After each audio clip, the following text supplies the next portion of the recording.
The lawyer had barely opened the folder when my brother Marcus leaned across the table and said he wanted a DNA test before anyone touched a single dollar. He said it calmly, like he had been planning it for months, like he had rehearsed it in front of a mirror the night before. Every person in that room turned to look at me, and I felt the weight of 34 years sitting on my chest all at once. I had driven 4 hours to be there. I had taken 2 days off work.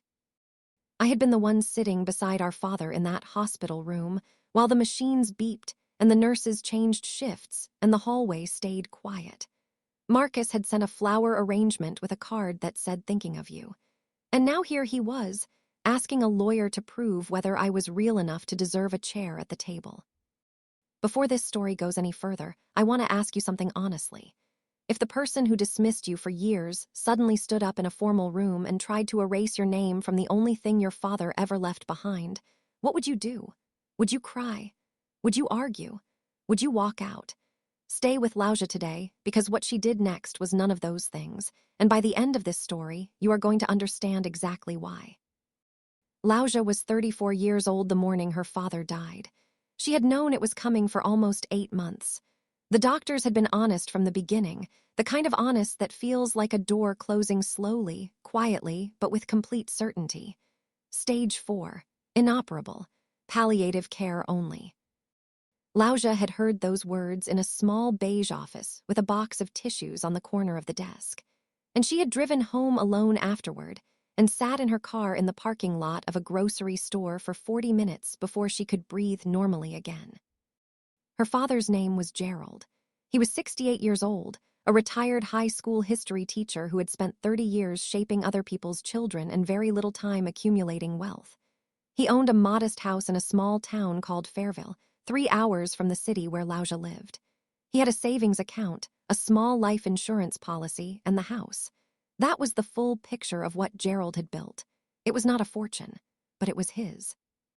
And it mattered deeply because of what it represented, not what it was worth. Gerald had 2 children, Lousia and Marcus. Lousia was the younger one by 4 years. Marcus was 38, broad-shouldered, and had always moved through the world with the kind of easy confidence that comes from never being told no at the right moments. He lived 40 minutes from Fairville, close enough to visit more often than he did. He had a wife named Brittany and 2 children who called Gerald Grandpa on holidays and video calls. He had a stable construction management job and a house that was larger than anything Lousia had ever rented. Lousia, on the other hand, had spent most of her adult life quietly building from a much harder starting point. She had put herself through a 2-year accounting program while working double shifts at a logistics company. She had spent 3 years paying off the debt that came from that. She had taken every overtime, but underneath all of that politeness was a very specific kind of dismissal that Marcus had been practicing since Lousia was a teenager. It started small, as those things always do. Marcus had always spoken over her at family dinners. He had always summarized her opinions in ways that slightly changed what she meant. When Lousia got her accounting certification, Marcus had said good for you in the same tone someone uses when a child draws a picture on the refrigerator. When Lousia bought her first apartment, Marcus had pointed out that it was a rental twone, not a real purchase. When Lousia got a promotion to senior accounts manager at her firm, Marcus had said something about how at least someone in the family chose a safe job instead of building something real. He had a way of making every accomplishment Lousia earned feel like a lesser version of something more important that he had not gotten around to doing yet. Their mother, Patricia, had passed away 12 years earlier. That loss had changed the family in ways that nobody talked about directly. Gerald had grieved quietly for years. Marcus had stepped into some undefined role as the man of the family, a phrase he used twice at Patricia's funeral and once every few years afterward when it served him. Lousia had grieved differently. She had stayed close to her father. She called him every Sunday. She visited 4 or 5 times a year, more than Marcus did. She sat with Gerald through the quiet evenings and watched old nature documentaries and sometimes said nothing at all for an hour because that was what he needed. She was the one who took Gerald to his first oncology appointment after the diagnosis. Marcus had a site meeting he could not move. Lousia had driven 3 hours on a Tuesday morning to sit beside her father, while a doctor used words like aggressive timeline and quality of life management. She had taken notes. She had asked questions. She had driven back home the same night and called Gerald at 9 o'clock to make sure he had eaten dinner and was not sitting alone in the dark with his thoughts. Over the following 8 months, Lousia visited 17 times. She kept count, not out of bitterness, but because she had to request leave from work each time, and the paperwork created a record. She drove to Fairville on weekends, on holidays, on random Wednesdays when Gerald's voice on the phone sounded too flat and too tired. She organized his medications. She helped him navigate the home care scheduling system. She called 3 different insurance companies on his behalf. She cleaned the gutters in October because he mentioned once that they were blocked, and she knew he could not do it himself anymore. Marcus visited Gerald 4 times during the 8 months. 4. Lousia knew this because Gerald mentioned each visit. He would say Marcus came by on Sunday, and there would be warmth in his voice, the kind of warmth that a parent saves for the child who shows up rarely enough that each arrival feels like a gift. Lousia understood this without fully accepting it. She was the constant. She was the reliable one. She was the one who was always there. And somehow that made her presence feel ordinary, while Marcus's absence made his appearances feel like events. 3 months before Gerald died, he asked Lousia to help him organize some paperwork. He showed her where he kept important documents in a small metal filing box under his bed. He walked her through his savings account, the insurance policy details, and the deed to the house. He told her he had updated his will 2 years earlier with a local attorney named Richard Poe. He did not tell Lousia what the will said. He just wanted her to know where everything was. He wanted her to be the person who could handle things when the time came. Lousia did not ask about the contents of the will. That was not why she was there. She helped him organize the folder, labeled everything clearly, and made sure the attorney's contact information was written on a sticky note attached to the front of the metal box. When she finished, Gerald reached over and held her hand for a moment without saying anything. Lousia remembered that moment for a long time afterward. Gerald passed away on a Thursday morning in late January. He was in his own bed, which was what he had wanted. Lousia had been there the night before and had fallen asleep in the armchair beside his bed. She woke up just after 6 in the morning to a change in the room that she could not fully describe. The light was the same. The sounds were the same, but something had shifted. She looked at her father and knew immediately. She sat with him for a long time before she called anyone. She called Marcus first. Then she called the home care nurse. Then she called Richard Poe's office and left a message explaining that Gerald had passed and asking about the process for the will reading. She handled all of it the same way she had handled everything else. Carefully, quietly, without asking for acknowledgement. The will reading was scheduled for 2 weeks after the funeral. Richard Poe's office was in a small law firm on the main street of Fairville. The meeting room had a rectangular table, 4 chairs, a window that looked onto a parking lot, and the specific kind of stillness that formal rooms have when nothing has happened yet, but something important is about to. Lousia arrived 12 minutes early. She wore a dark green blouse and the black trousers she had bought for the funeral. She sat on one side of the table with her hands folded and waited. Richard Poe arrived shortly after and said hello with professional warmth. Then Marcus arrived with Brittany. Brittany sat in the corner with her handbag on her lap and her expression carefully neutral. Marcus sat directly across from Lousia, which meant they were facing each other with about 3 feet of table between them. Richard Poe opened a folder and began explaining the process. He had barely gotten through the first paragraph when Marcus leaned forward and s. Adi had a concern he needed to raise before anything was read. Richard Poe paused. Lousia looked at Marcus. Marcus looked at Lousia and then looked at the lawyer and said he felt it was important, before any distribution was discussed, to request a DNA verification. He said he was not trying to cause trouble. He said he just thought it was fair for all parties to be certain about who was actually entitled to anything. He said it in the kind of voice that sounds reasonable while doing something that is not. The room went very quiet. Lousia felt something move through her that was not quite shock and not quite anger. It was more like recognition, like something she had sensed for years finally showing its actual shape. She did not say anything immediately. She looked at Marcus for a moment with an expression that she hoped was as calm as she was trying to be. Then she looked at Richard Poe, who was visibly composed but also visibly uncomfortable. Richard Poe said he understood Marcus had raised a point, and he would note it, but that for the purposes of the will reading, the document before him named specific people by full legal name, and unless there was a formal legal challenge initiated through proper channels, he would be proceeding with the reading as scheduled. Marcus said he just wanted it on record. Lousia said that was fine. That was fine. Richard Poe read the will. Gerald had divided his estate as follows. The house in Fairville was to be sold, and the proceeds were to be split equally between Lousia and Marcus.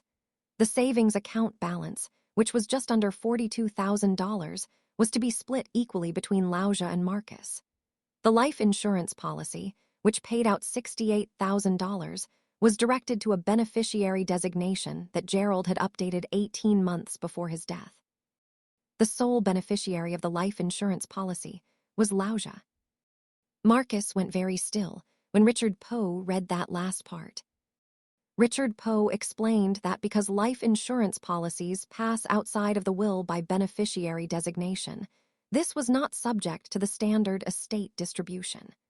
Gerald had named Lousia specifically, and that designation was legally binding and final. Marcus said, "Excuse me." He said that did not make sense. He said their father would not have done that without telling him. He said there must be a mistake. He said he would need to speak with his own attorney. His voice had changed from the careful, reasonable tone he had used when he requested the DNA test. Now it had something else in it, an edge, a disbelief that was quickly becoming indignation. Lousia sat with her hands still folded. She did not look triumphant. She did not look angry. She looked the way someone looks when they have been waiting for a conversation to arrive, and it has finally arrived, and they are ready. After the meeting, Lousia walked to her car in the parking lot and sat inside for a few minutes before driving. She did not cry. She did not call anyone immediately. She sat with the weight of the day and thought about her father.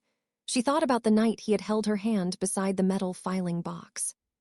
She thought about whether he had told her where everything was because he wanted her to be prepared, or because he already knew she was the one who would handle it all, the same way she had always handled everything. She decided both of those things were true and probably always had been. She drove to Gerald's house one last time before heading back to the city.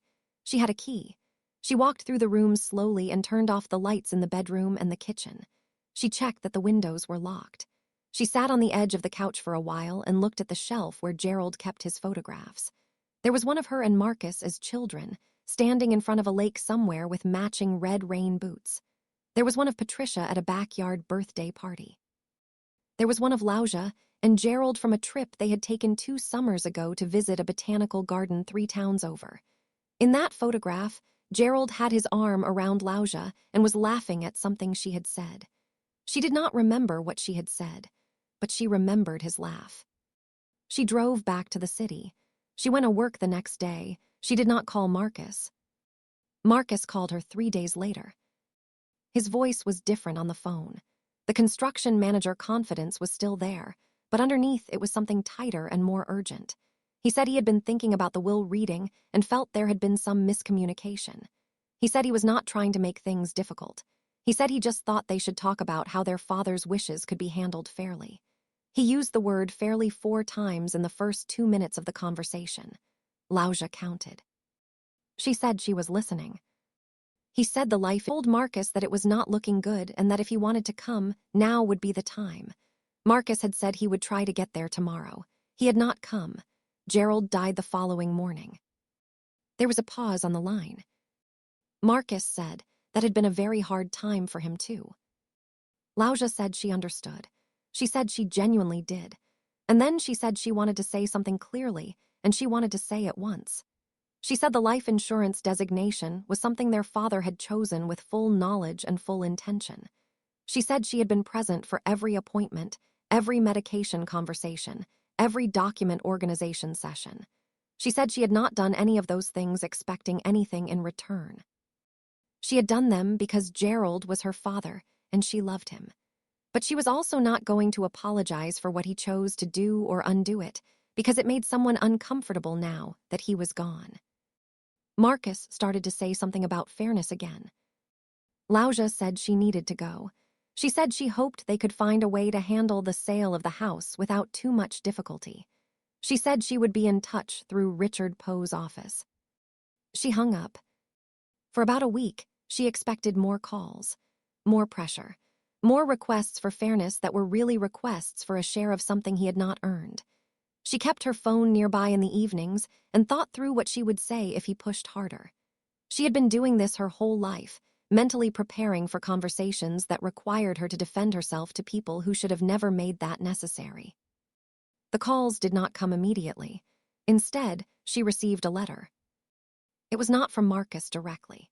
It was from an attorney, a family law firm based in a nearby city, with a formal letterhead and a very polite but pointed set of questions about the circumstances surrounding Gerald's updated beneficiary designation. The letter suggested that there may be reason to believe the designation had been made under undue influence. It requested documentation and suggested that this matter warranted further review before any insurance disbursement was made. Lousia read the letter twice.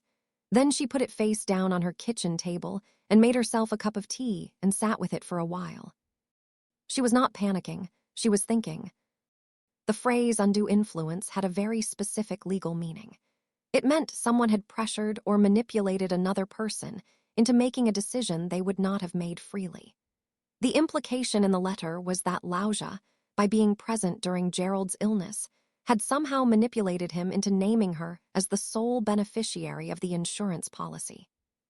What Marcus did not know, and what his attorney probably had not thought to ask about, was that Gerald had updated the beneficiary designation 18 months before his death, which was also 6 months before his diagnosis.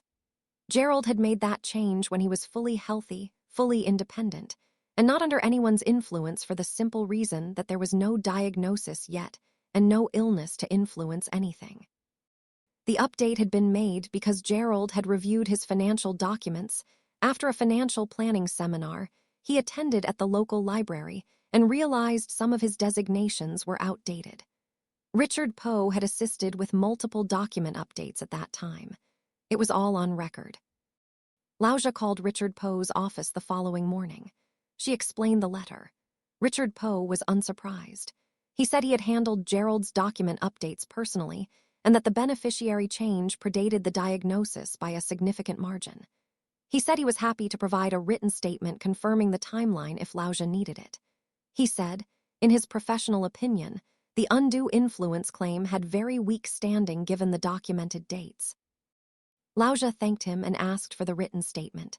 She also pulled together every piece of documentation she had: the hospital visit records, the work leave requests, the caregiver coordination emails, the pharmacy pickup logs, the insurance company call records. None of this had been kept as evidence. It had been kept because Lousia was organized and careful. But now it painted a very clear picture of exactly who had been present, who had been absent, and in what order decease. Ions had been made. She put everything in a folder and sent it to her own attorney, a woman named Sandra Whitfield, who handled general legal matters and had helped Lousia with her rental-to-own contract 3 years earlier. Sandra reviewed everything and called back with a tone that Lousia found genuinely reassuring. Sandra said she would respond to the opposing attorney's letter on Lousia's behalf, and that she was confident the claim would not go anywhere given the documentation. It did not go anywhere. Within 3 weeks, Marcus's attorney sent a follow-up letter that was notably shorter and considerably less pointed than the first. It essentially acknowledged the timeline documentation and withdrew the undue influence inquiry. It suggested that the parties might consider a voluntary mediation to discuss the estate in full. It was, in the language of these letters, a retreat. Lousia declined mediation. She declined it not out of anger and not out of desire to punish Marcus. She declined it because there was nothing to mediate.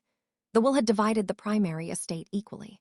She and Marcus were each receiving the same share of the house sale proceeds and the same share of the savings account. What Gerald had chosen to do with the insurance policy was not a matter of negotiation. It was a decision he had made freely, legally, and well before anyone's emotional stakes were involved. She communicated her decline through Sandra's office, politely and without elaboration. What happened next was not a legal challenge. It was something quieter and in some ways more exhausting. Marcus began working the family network. Lousia had two aunts on her father's side, Margaret and Cecile. Margaret lived in another state and had always been warm but distant. Cecile lived about an hour from Fairville and had been close to Gerald. Both aunts were in their late 60s. Both were people Lousia had known her whole life and cared about genuinely. About 2 weeks after Sandra sent the response to the attorney's letter, Lousia got a call from Aunt Cecile. Cecile said she was not trying to interfere, but that Marcus had spoken with her, and she just wanted to understand Lousia's side of things. She said Marcus seemed genuinely hurt and felt that their father had not been himself near the end. She asked gently whether there had been some kind of situation that Lousia might want to explain. Lousia took a breath. She said she appreciated the call.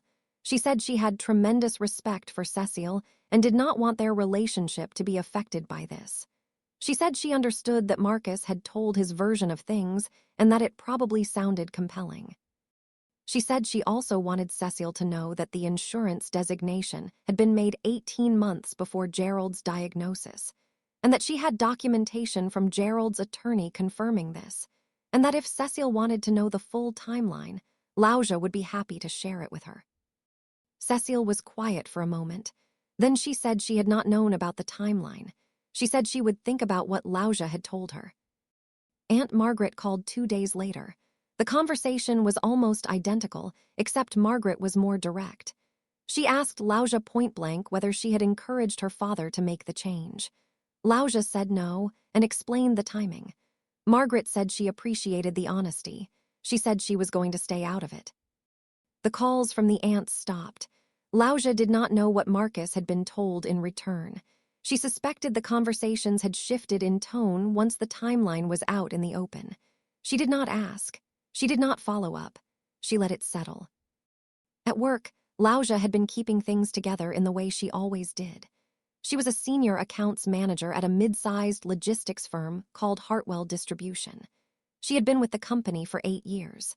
She was known for being precise, calm under pressure, and the kind of person who remembered what she had promised and delivered it. Her director was a practical woman named Donna who had always respected Lousia's work ethic.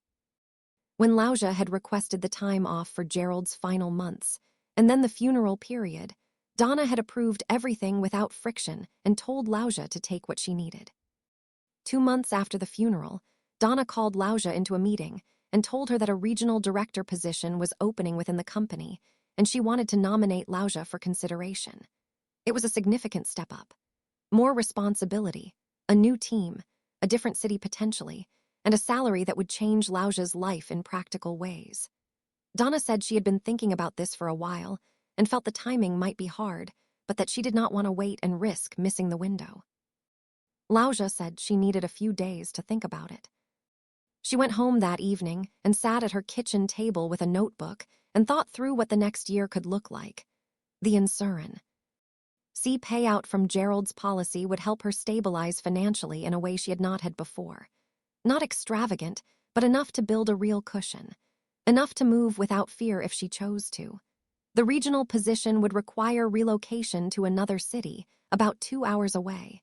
She knew no one there, but she had built herself in places she knew no one before. She thought about Marcus. She thought about the DNA test comment at the will reading, that calm and calculated thing he had said in front of an attorney, as if he were simply being sensible. She thought about the flower arrangement with the thinking of you card. She thought about the phone call she had answered in the hospital room when Marcus said he would try to come tomorrow. She thought about the undue influence letter. She thought about the word fairly used 4 times in 2 minutes. She thought about her father holding her hand next to the metal filing box. She called Donna the next morning and said yes. The move to the new city took 6 weeks to organize.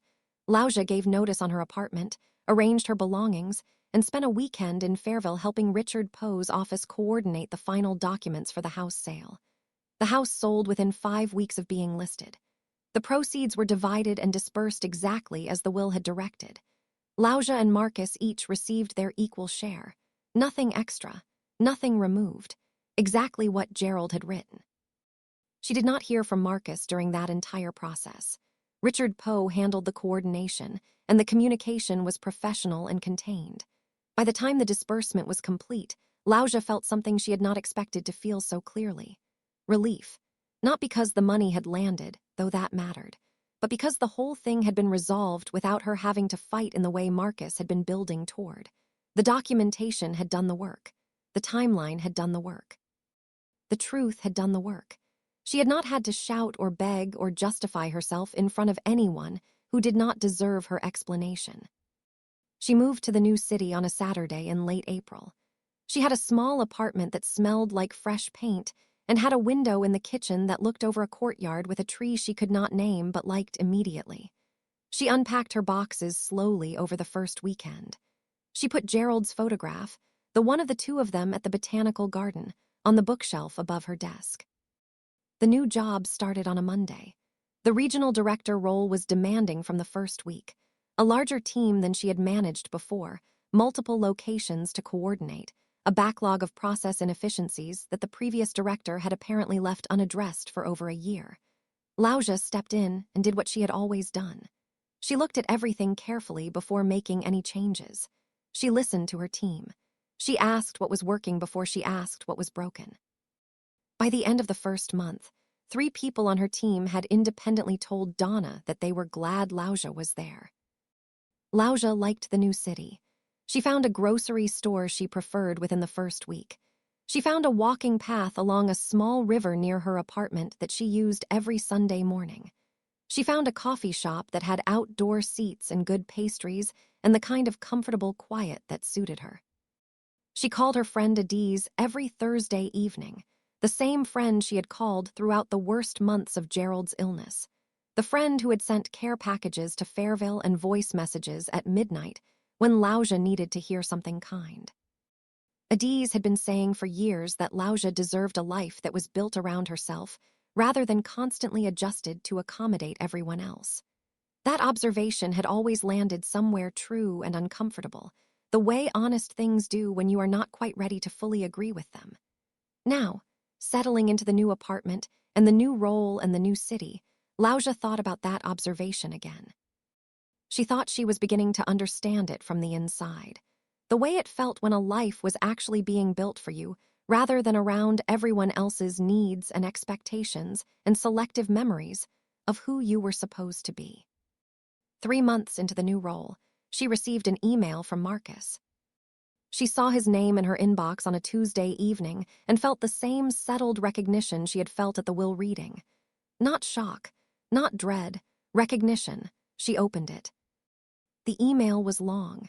It was written in a tone that tried very hard to be reasonable.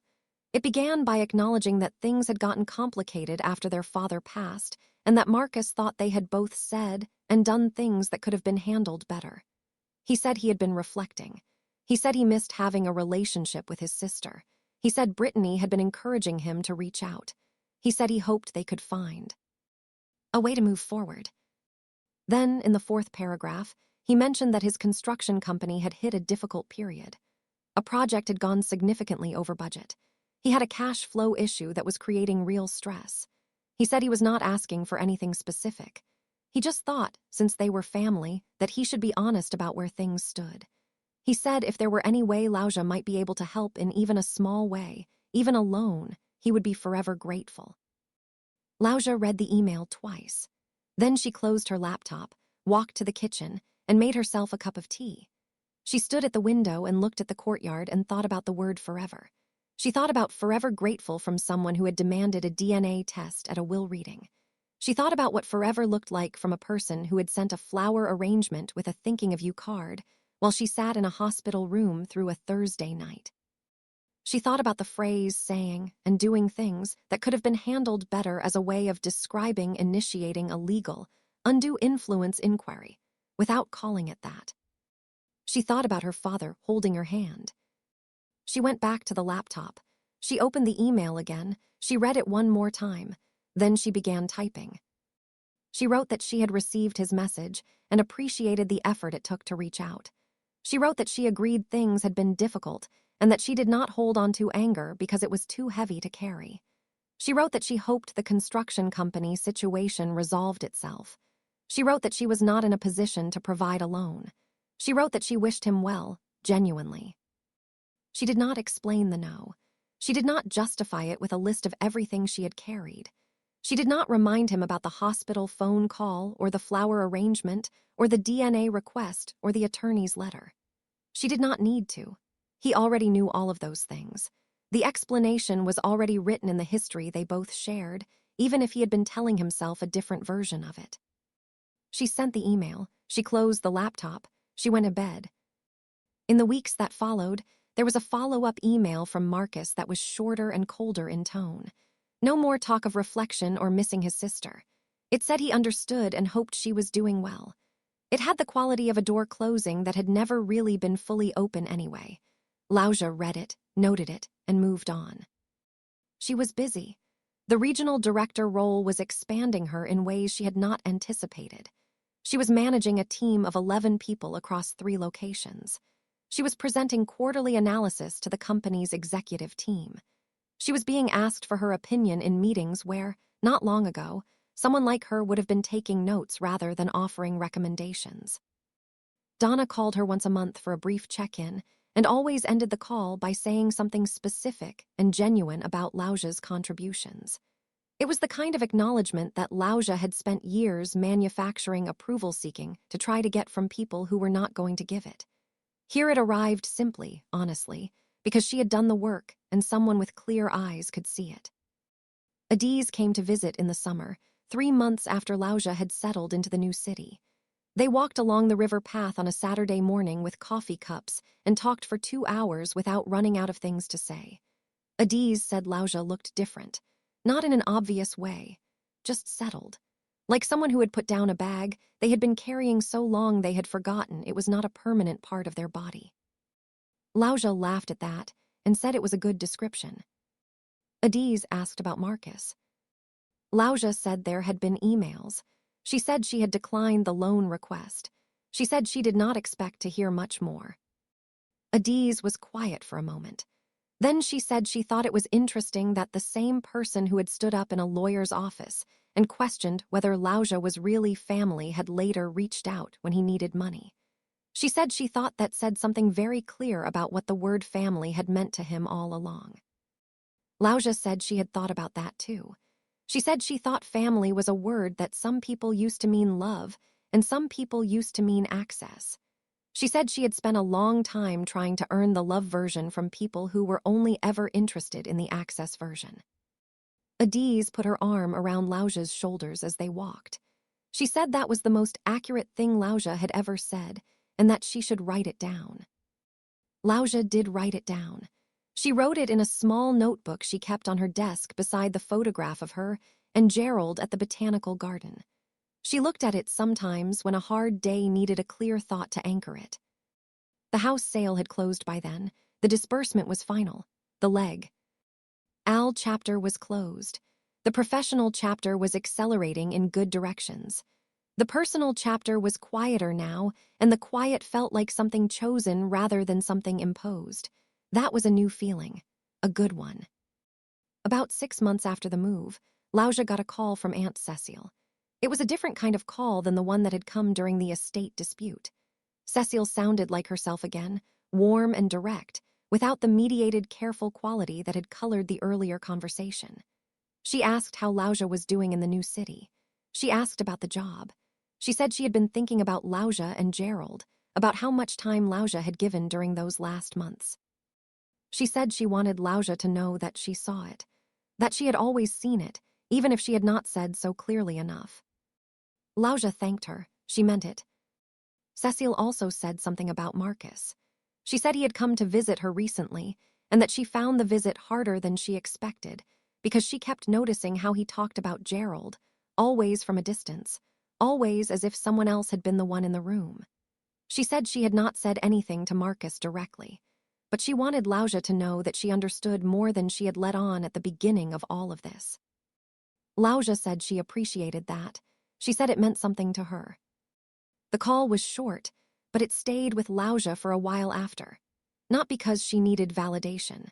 She had moved past that need, mostly.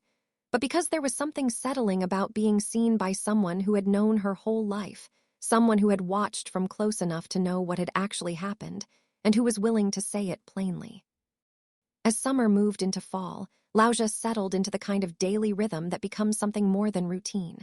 Morning coffee at the kitchen window, the Sunday river walk, Thursday calls with Adie's, work that challenged and rewarded in roughly equal measure, an occasional meal with a colleague named Priya who had moved to the city around the same time and found the same coffee shop. Small things, reliable things, things that were hers. She thought about Gerald often, not always with sadness, sometimes with something closer to gratitude. She was grateful for the Sunday phone calls. She was grateful for the old nature documentaries and the quiet evenings and the botanical garden photograph. She was grateful that the last conversation she had with him, before things got too difficult for conversation, had been an ordinary one. The two of them sitting in his kitchen talking about a bird that had been visiting his windowsill every morning for 3 weeks. Gerald had named the bird. He could not remember what name he had chosen by the end of the story, and they had both laughed about it for longer than the story deserved. She was grateful for that laugh. She was grateful for having been there to hear it. There were moments, quiet ones, when she allowed herself to feel the full weight of how much she had given during Gerald's illness. Not to perform the feeling or share it or seek acknowledgement for it, just to sit with the truth of it privately. She had given a great deal. She had given time and energy and sleep, and work leave and emotional capacity, and the particular quiet courage it takes to keep showing up at a hospital bedside, when showing up means watching someone you love get smaller and more tired and further away. She had done all of that without asking Marcus to share it. She had not called him and said, "You need to come more," or "I am doing this alone," or "This is too much for one person to carry." She had just done it because it needed doing, and she was the one who was there. And she had not done it expecting the insurance payout.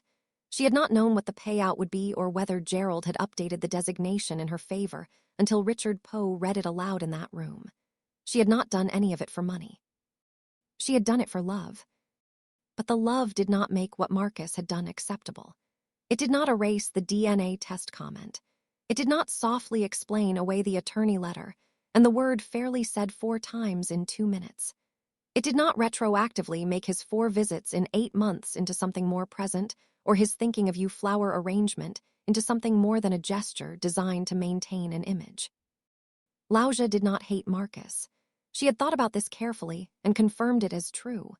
Hatred was too much energy to maintain, and it kept you tethered to the thing you hated in a way that was its own kind of imprisonment. What she felt was more like a clear-eyed recognition. She saw him without the softening filters that family affection and the desire for sibling connection had placed over her perception for most of her life. She saw what the DNA request had revealed, not a brother who doubted a biological fact, but a man who had decided, in front of a lawyer and a quiet room, that challenging Lousia's right to be there was a useful move. That was who he was. Seeing it clearly was not a wound. It was actually a kind of freedom. The months continued. Lousia turned 35 in November. Adie's threw her a small dinner party with 6 people in the new city, people Lousia had met through work and through the coffee shop and through Adie's herself. It was a good evening.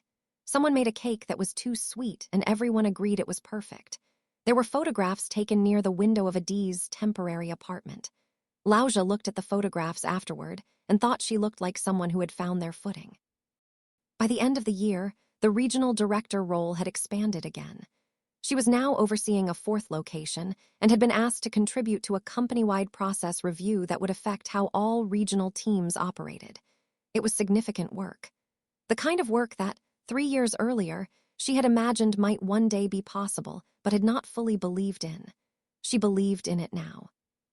Not because everything had become easy, but because she had learned the difference between being capable and being willing to take up the space that capability earns. She called Aunt Cecile on Gerald's birthday in December. They talked for 40 minutes. Cecile told stories about Gerald as a young man, things Lousia had never heard, funny small things that made him feel present in the room for a few minutes. Lousia wrote one of the stories in her notebook afterward, the one about Gerald getting lost on a hiking trip with Cecile's late husband and ending up at a stranger's farmhouse for dinner because they could not find their way back before dark. Gerald had apparently eaten 3 helpings of the farmhouse stew and said it was the best meal of his life, even though Cecile had spent 2 days worried sick about where they were. Lousia laughed telling that story to Adiz the following Thursday, and Adiz said she wished she had known Gerald, and Lousia said she thought he would have liked Adiz a great deal, which was the highest compliment she could give. The estate chapter was fully closed by the end of the year. The house was gone, the savings divided, the insurance payout settled. Marcus had not contacted Lousia again after the second email. Richard Poe had sent a final summary letter in December confirming that all distributions were complete and all estate matters were resolved. Lousia filed it in the same kind of labeled folder she had used to organize Gerald's documents beneath his bed. She was her father's daughter in some ways. She thought about the question Marcus had put in front of that room at the will reading, the DNA test, the attempt to use biology as a legal and emotional weapon. She thought about what he had really been asking. She did not think he had ever genuinely doubted the biological fact. He had known since childhood that Lousia was his sister. What the DNA request had really been was a question about worth, about who deserved to be there, about who had the right to receive something. And he had aimed that question at Lousia with great precision at the moment, when she was already grieving, and most in need of being treated with basic human decency. The answer to that question had never needed a laboratory. It had been written in 17 visits over 8 months, in the metal filing box under Gerald's bed, in the sticky note with the attorney's phone number, in the Sunday calls and the old nature documentaries and the armchair beside the hospital bed on the last night, in the laugh about the bird whose name Gerald could not remember. The answer had always been there. Lousia had always known it. Gerald had known it too. That was why he had held her hand. She did not need Marcus to acknowledge it. She did not need the aunts to confirm it. She did not need a room full of witnesses or a legal document or a formal statement. She had been there. The truth of her presence was its own record, and no amount of retroactive challenge could reach back through time and undo it. By the following spring, Lousia had been in the new city for a full year. She had a dentist appointment she had been rescheduling and finally kept. She had repainted one wall of her apartment a shade of warm terracotta that made the room feel better in a way she could not fully explain. She had started a small container garden on her balcony with herbs she mostly remembered to water. She had joined a Thursday evening discussion group at the local library that read nonfiction books about history and science, and occasionally argued politely about things that did not matter in ways that were somehow entirely satisfying. She was building something, not loudly, not in a way that required an audience or an announcement, just steadily, brick by small chosen brick, the way she had always built things. The way her father had taught her, mostly by example, mostly without saying it in so many words. She was okay. She was more than okay. She was, for the first time in a long time, building a life that felt like it was genuinely hers.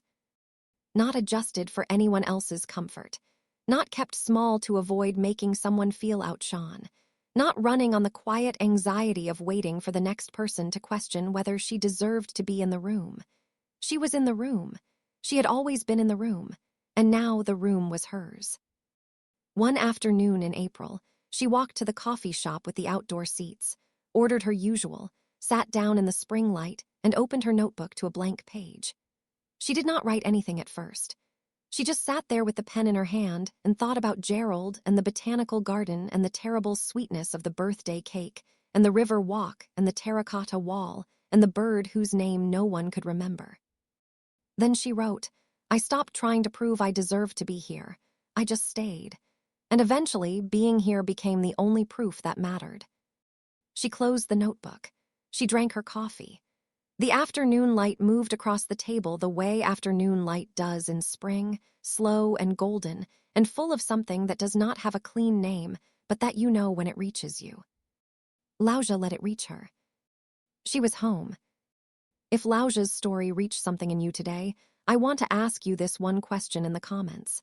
Have you ever been the person who stayed, who showed up, who handled everything quietly, and then still had to defend your right to be there? Tell me what that felt like. Tell me what you did. Tell me whether you stayed quiet or whether you finally found your voice. Lousia's story is here every week because this community understands what it means to carry more than your share and still choose to stand with dignity when the moment comes. If this story meant something to you, share it with someone who needs it today.